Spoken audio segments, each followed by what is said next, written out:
ক্ষমতা ছিলেন আমরা দিয়েছিলাম 4,200 মেগাওয়াট 96 সালের সরকারে, এটা কমিয়ে আপনি আনছেন 3,200-তে। আপনার পুত্র তারেক রহমান এখন করে আপনার লন্ডনে লাফায়। আরে বেটা, সাহস থাকলে, তারেক রহমান সাহস থাকলে বাংলাদেশে আইসা রাজনীতি করো, জনগণের কথা বলো, সেই সাহস তো তোমার নাই। আজকে ম্যাডাম 4,200 মেগাওয়াট থেকে 3,200 মেগাওয়াটে আনছে এবং এই 3,200 মেগাওয়াটে আনার পরে আমরা ক্ষমতা যাই 96 সালে।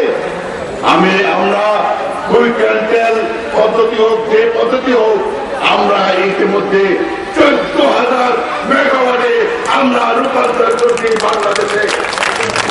সেদিন বিদ্যুৎ বলা হয়েছে 1 সপ্তাহ, স্লোগান হয়েছে কি, চলছে আলো, চলছে বাংলাদেশ, এগিয়ে যাচ্ছে বাংলাদেশ।